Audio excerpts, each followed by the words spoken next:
Hello, fellow Star Wars fans, and welcome to the channel. It's time for some Star Wars comic book reviews. We have a milestone. We have the beginning of a brand new ongoing Star Wars flagship taking place after the Battle of Jakku. But first, we're going to dive into the past with Dark Horse Comics. This one is The Bad Batch, and this is taking place during the Clone Wars, and we're dealing with Assajj Ventress and another character that you're familiar with, which we'll get into right now. So this one is written by Michael Moretzi with artwork by Reese Hannigan. This one is called Bait and Switch, and we pick up right where we left off, as we usually do with a comic book. We always have a cliffhanger. We always come up with that resolution right in the beginning, and we have Hunter, who's trapped on a ship with Assajj Ventress. Unbeknownst to her, she is going to get this intel that is the crux of this entire story.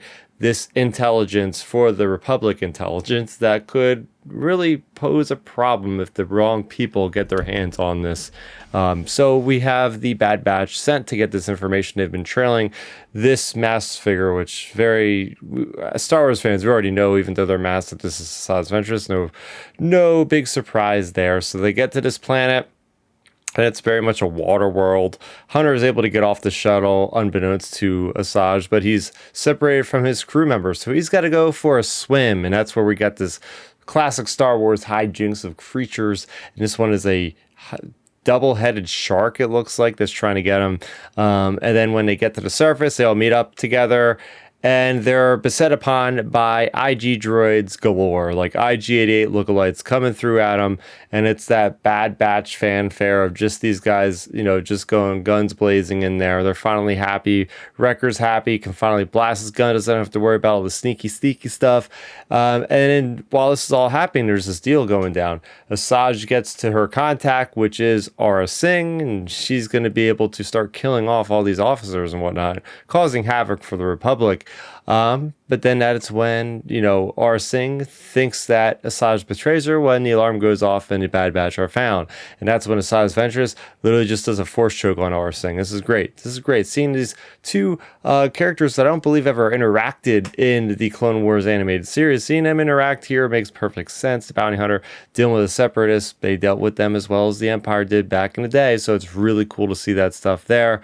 But very good cliffhanger. We get to see these guys come out unscathed. They actually have to fight against Assajj Ventress for a limited amount of time before this waterfall cascading thing comes down and separates them. And that's where we leave off on a cliffhanger. So fun stuff there. It's good to see the Bad Batch in other mediums of storytelling in Star Wars. So getting to the main event. This is something I've been waiting for arguably years, and that is stories going to a brand new unpaved territory for the Star Wars universe. We're going there first in comics, ladies and gentlemen, unless you count the Last Shot novel by Daniel Jose Older. There's not much else in the real estate after the Battle of Jakku going to The Force Awakens, right? There's not a lot of stuff, or actually The Mandalorian, right? So this is going to be smack dab a year, about maybe 4 years before The Mandalorian would be my guess, right? And this is after the Battle of Jakku. What are the main characters going through, right? We finally get Han Solo back. After all those years of us not having him in the mainline comics in between Empire Strikes Back, Return of the Jedi, we have Han Solo back. So first off, a preamble to this story. Definitely go ahead and pick up that free comic book day edition if you can. It's probably available on digital sources for free at this point, I would assume. That does tell you what Luke Skywalker is doing up before this, because there is a reference, and that is the pirates. They're dealing with, all these characters are dealing with the Fenral sector, and this is an area of space that the Republic is highly interested in bringing into their newly formed government with Leia, with Mon Mothma. But we pick up immediately with Luke having, in the free comic book day edition, having trailed some pirates, trying to figure out what they're doing with the supply lines, which they're causing deaths, which obviously the New Republic would be very curious to save their citizens, right? So we're trying to, get away with that. And we're seeing that we're having Luke in the facet of working for the New Republic. I think that's amazing. We're getting to see the good old original trilogy side of Luke coming out again, almost as Rogue Squadron leader. It's not Rogue Squadron, it's actually Squadron 77. Nice little nod to Star Wars in 1977, I would imagine. But it is neat to see Luke in his capacity. He's not solo yet. He's not going around with Lorson Tech and Ben Solo at this point in time. He's working for the New Republic as a pilot. So we're getting those Legends kind of feelings, I feel like, just from Luke Skywalker stuff.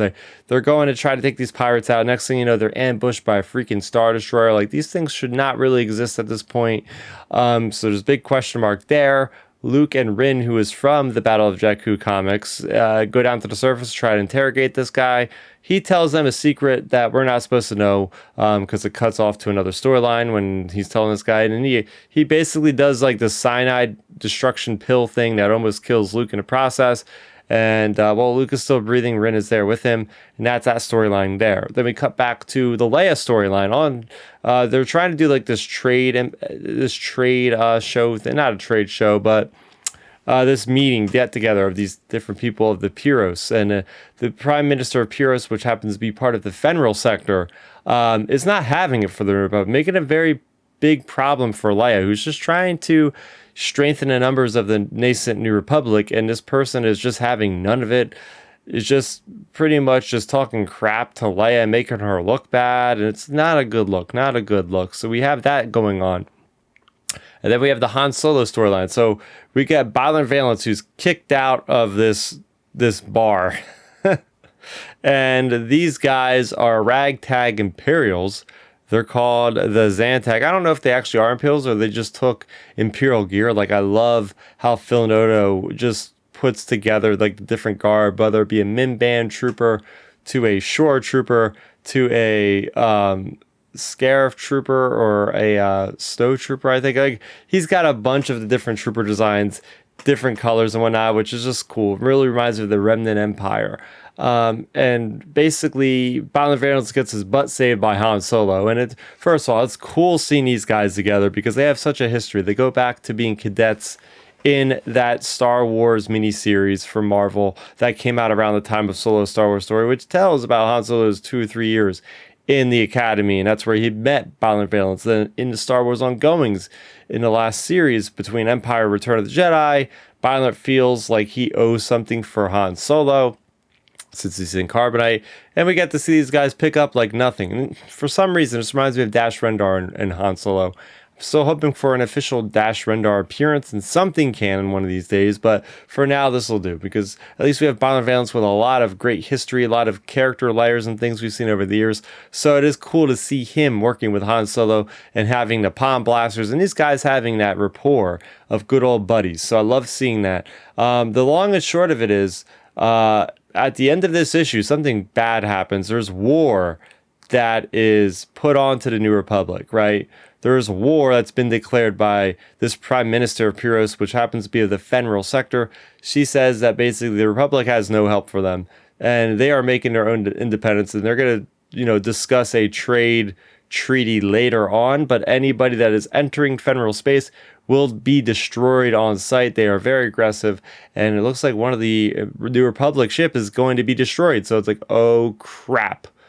This is not good because we just got out of the Battle of Jakku, and they actually make reference to like, hey, the Battle of Jakku really crippled the New Republic. There were so many losses on both sides of the Empire and New Republic, and now we're getting to see what that happened with, so there's a lot going on here. It really leads to a great kind of way of ending a first issue of an ongoing of, okay, the war with the Empire is over with, but now it's not going to be so easy to kind of keep the peace, if you will, and try to bring new members into the New Republic. So all in all, I'm really liking the direction of this story. I like how we have our big three, Luke, Han, and Leia, all dealing with their own problems right now, different secrets, different political schemes, different shootouts. It makes perfect sense for the characters, and so far, Phil and Alex are doing a superb job with staying true to these characters and making a logical step forward in a time period where we don't know in canon what these characters are up to. So I'm very excited, very happy that we finally have this story unfolding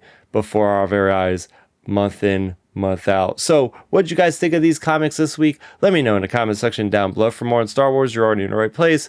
I'm reviewing Star Wars things out the wazoo. It is very busy time for publishing right now. High Republic is coming to a close very shortly, so make sure you go ahead and subscribe and hit that notification bell icon so you'll be notified when these future videos go live. That's gonna do it for me, Starrapter. Thank you so much for watching, and may the Force be with you always.